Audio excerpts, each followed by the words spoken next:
स्वामी विवेकानंद अपने कुछ शिष्यों को वासना का क्षय एवं जितेंद्रिय बनने के लिए निर्देश दे रहे थे। मन को काम से हटाकर राम में लगाना अत्यंत आवश्यक है। ऐसे में उन्हें समझा रहे थे कि एक साधक ने पूछा, स्वामी जी, आप कहते हैं कि मन को काम से हटाकर राम में लगाना चाहिए।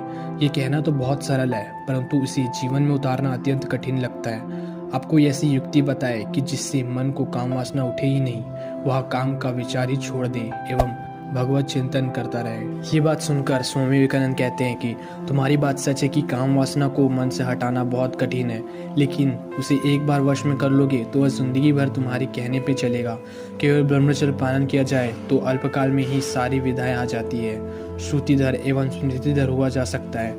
केवल ब्रह्मचर्य के अभाव के कारण हमारे देश का सत्यानाश हो रहा है। प्रजा के रूप में हम निर्बल होते जा रहे हैं एवं सच्ची मनुष्यता को खोते जा रहे हैं, ऐसा स्वामी जी का कहना था। ब्रह्मचर्य के प्रभाव में मन की एकाग्रता एवं स्मरण शक्ति का तीव्रता से विकास होता है। स्वामी विवेकानंद अपनी यूरोप यात्रा के दौरान जर्मनी गए थे। वहां केल यूनिवर्सिटी के प्रोफेसर पॉल ड्यूसन विवेकानंद की अद्भुत याददाश्त देखकर दंग रह गए थे। तब स्वामी जी ने रहस्योदय घटना करते हुए कहा था, ब्रह्मचर्य के पालन से मन की एकाग्रता हासिल की जा सकती है। मन की एकाग्रता सिद्ध हो जाए फिर अन्य शक्तियाँ भी अपने आप विकसित होने लगती है। संयम बड़ी चीज है। जो संयमी है, सदाचारी है और अपने परमात्मा भाव में है, वही धर्मात्मा बनता है। जो विषय विलास में गर्काब हो जाता है वही दुरात्मा बनता है। लेकिन जो संयम करके ब्रह्म परमात्मा को मैं रूप में जान लेता है वही महान आत्मा हो जाता है, महात्मा हो जाता है। ब्रह्मचर्य का ऊंचे से ऊंचा अर्थ यही है, ब्रह्म में विचरण करना। जो ब्रह्म में विचरण करे, जिसमें जीव भावना बचे, वही ब्रह्मचारी है।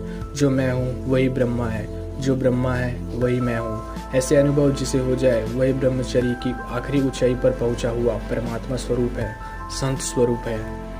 संयम की आवश्यकता सभी को है, चाहे बड़ा वैज्ञानिक हो या दार्शनिक, विद्वान हो या उपदेशक, सभी को संयम की जरूरत है। स्वस्थ रहना है तो भी ब्रह्मचर्य की जरूरत है, सुखी रहना है तो भी ब्रह्मचर्य की जरूरत है, और सम्मानित रहना है तो भी ब्रह्मचर्य की जरूरत है। कोई चारों वेद पढ़कर कंठस्थ कर ले एवं उसका अर्थ भी समझ ले, उसके पुण्य को तराजू के एक पलड़े पर रखे और दूसरे पलड़े पर कोई अंगूठा छापे, लेकिन 8 प्रकार के मैथुन से बचा है, उसका पुण्य रखे तो ब्रह्मचारी का पलड़ा भारी होगा। वेद पढ़ना तो पुण्य है, कंठस्थ करना भी पुण्य है, लेकिन कोई भले अंगूठा छाप है किंतु संयमी है तो उसका पुण्य भी वेद पाठी से कम नहीं होता, ये चतुर्वेदी से कम नहीं माना जाएगा। संयमी ऐसी चीज है। ब्रह्मचर्य बुद्धि में प्रकाश लाता है, जीवन में ओज तेज लाता है।